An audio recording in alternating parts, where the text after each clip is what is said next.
ቆይ ግን ምን አይነት ባል ማግባት ትፈልጊያለሽ አልኳት። ታክሲው መነሳት ሲጀምር ወደ መስኮቱ እያየች ለምን እንደሆነ ባላቅም የለበጣ ሳቅ እየሳቀች ወይ አንተ ምን አይነት ባል አለች። አንገቴን ነቀነቅኩላት። እንደ ነገሩ የሆነ ሻሽ ነገር ጣል አድርጋለች። ወጣት እኮ ናት። ለምን እንዲህ መሆን እንደፈለገች ብቻ አላውቅም። አሁን እኮ ባል የምንመርጥበት ጊዜ ላይ አይደለሁም። አለባበስን እንኳን አታይ። ፊቴ ላይ የወጣት ማዲያት አላየኸውም? ፊቷን ይበልጥ ወደ እኔ አስጠግታ ይሄኝ አይነት ተጠጋች። ድሮ ልጅ እያለሁ እንደዛ ነው የማውቃት። እኛ ሰፈር ወንድ ሁሉ የሚደባደብባት፣ እኛ እንኳን ልጅ ሆነን ቁንጅናዋን የምናደንቅላት ሴት ነበር። ነችው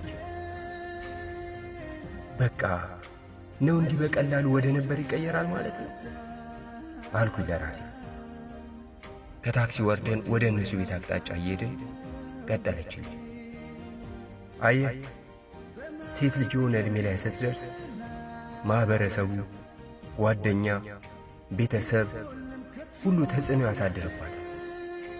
ያን ጫና ተቋቁማ ካላለፈች መርጣ ሳይሆን ለመገላገል ስትል የሆነ ሰው ላይ ትወድቃለች አለች።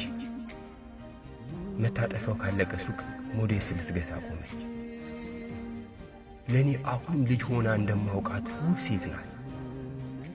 የቱ ወንድ ይሆን እንዲህ ተስፋ እንድትቆርጥ ያደረጋት አልኩኝ በውስጤ።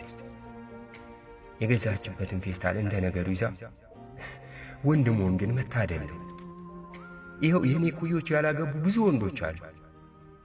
አንድ ማኅበረሰብ ግን እነሱ ላይ ጫና ያበዛ ብላኝ ሻሿን እንደማሰረካካችሁ። ለነገሩ እኮ ሰው ብቻ ሳይሆን ፈጣሪም ነው እንዲያደላል። የወር አበባ የምናየው እኛ፣ 9 ወር የምናረግዘው እኛ። ግን ምን ዋጋ አለው? በዕድሜ ተገድበናል። ሁሉ ነገር ስልችት ብሏታል። ልትሰናበተኝ ስትል ይልቅ እስቲ የሆነ ባል ፈልግልኝ፣ እንደው እንደ ነገሩ አገባች ልባል፣ ከቤት ልውጣና እኔም ወግ ደርሶኝ ልውለድ አለችና አይኖቿን በአቅረው አየኋት። ለካ ጊዜ ነው ሰውን ተስፋ የሚነጥቀው። ምንም ኖሮን ጊዜ ከሌለን ምንም ነን ማለት ነው። እሺ ብቻ ብያት ቤት ስትገባ እኔም ወደ ቤት ጉዞዬን ጀመርኩ። ለካ የሆነ ጊዜ ላይ የምንቆጭበት አቃለ። ለካ እንደምንታየው አይደለን።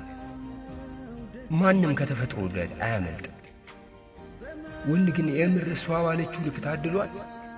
እሷ እንደምትለው ሴት ተበድላለች።